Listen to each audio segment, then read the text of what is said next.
लोकसभा निवडणुकीमध्ये भाजपला या मतदारसंघात 40,000पेक्षा जास्त मताधिक्य मिळालं होतं। याच मताधिक्यामुळे शिवसेनेच्या आशा पल्लवित झाल्या असून परिणामी पक्षात इच्छुकांची भाऊगर्दी पाहायला मिळते। मात्र असं असलं तरी शिवसेनेच्या वरिष्ठ नेत्यांकडून पक्षाच्या बैठका आणि मेळाव्यामध्ये माजी राज्यमंत्री अर्जुन खोतकर यांचं नाव पुढे केलं जाते। लोकसभा निवडणुकीत आपल्याच मित्रपक्षाला मिळालेलं यश शिवसेना आपल्या पदरात पाडून घेण्यासाठी कामाला लागली। जिल्हा परिषद गेली 25 वर्षे आमच्या ताब्यात आहे। मधला थोडासा काळ जर सोडला तर पंचायत समिती तेवढीच वर्षे आमच्या ताब्यात आहे। नगरपालिका सुद्धा ही टर्म जर सोडली तर नगरपालिका पूर्णपणे आमच्या ताब्यात होती। गेल्या 5 टर्म मधला तुम्ही जर हिशोब बघितला तर 3 टर्म आमदार मी स्वतः या ठिकाणी राहिलेलो आहे।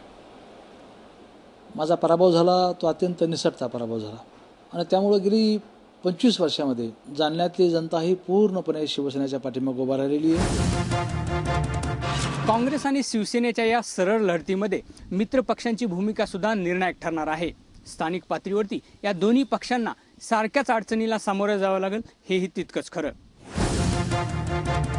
बरोबर आहे की मोदीचा लाट होता आणि आमच्या मतदारसंघातून भाजपला लीड फार मोठ्या प्रमाणात भेटलं। गेल्या 20 वर्षापासून आज जालना शहर पाण्यासाठी फार परेशान होतं। आता ते परेशानी मी दूर केलं। 89 किलोमीटरपासून जायकवाडून जालन्यापर्यंत मी पाणी आणलं आणि प्रत्येक घरात आम्ही कनेक्शन दिलं। माझा कॉन्फिडन्स मी पुन्हा येण्याचं फक्त एकच आहे की पाण्यामुळे पुन्हा मी निवडून येणार आहे।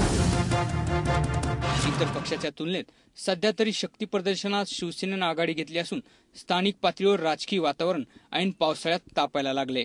मात्र असं असलं तरी मतदारसंघात शिवसेना आणि भाजपच्या नेत्यामध्ये एकवाक्यता नसल्याचं दिसून आलंय।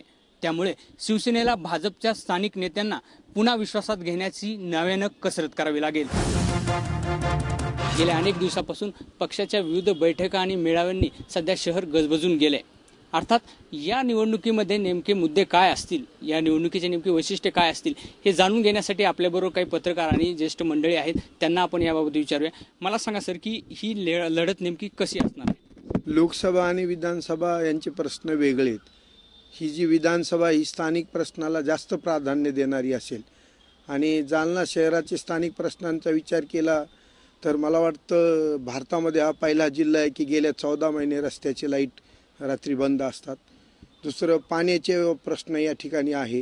जायकवाडीहून पाणी घेतलेलं आहे आपण, परंतु बिल भरण्यासाठी लोकांच्या जवळ पैसे नाहीत नगरपालिकेकडे।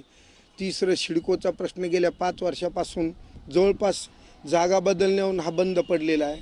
तिसरं जालना शहरामध्ये स्मॉल स्केल इंडस्ट्री जवळपास 70% जवळपास बंद पडण्याच्या मार्गावर आहेत। जे आहे तिथेही खंडणी आहे आणि हे सगळे प्रश्न चालू आहेत आणि त्यामुळे जालन्यातील लोक पूर्ण वैतागलेले आहेत। साधारणपणे गेल्या 25 वर्षापासून 2 पक्ष आणि 2 व्यक्तीचं इथं राज्य चालतं आहे। येणाऱ्या लोकांना पर्याय पाहिजे, पण 25 वर्षापूर्वी जे प्रश्न होते ते प्रश्न आजही कायम आहेत।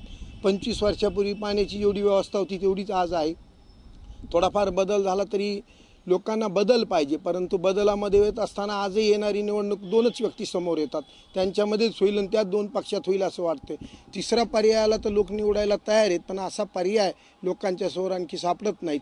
परंतु स्थानिक प्रश्न इतके भयानक अशा प्रकारचे आहेत की अन्याय सहन करणारी जनता म्हणून गिनीज बुकमध्ये जालन्याचं नाव असावं असा विचार इथं केला जातो।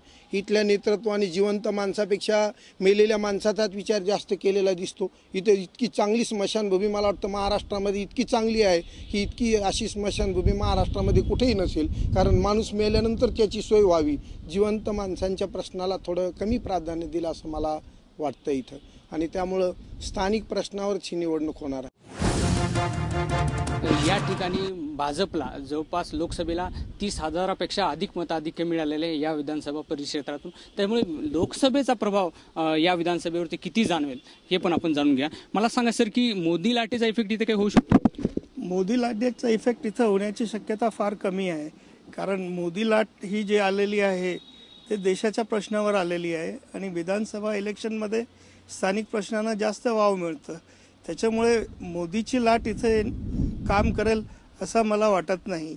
इथली समस्या जी आहे स्थानिक समस्या त्याचं निराकरण जो कोणी करणार आहे त्यालाच हे हे मत मिळणार आहे. ती सामाजिक स्थिती नेमकी काय आहे ते सुद्धा आपण जाणून घ्या. सर, मला सांगा की सामाजिक परिस्थिती किती इफेक्ट करू शकते या निवडणुकीवर? या मतदारसंघात मागील 5 निवडणुकांपैकी 3 वेळेस शिवसेना आणि 2 वेळेस काँग्रेस विजयी झालेले आहे.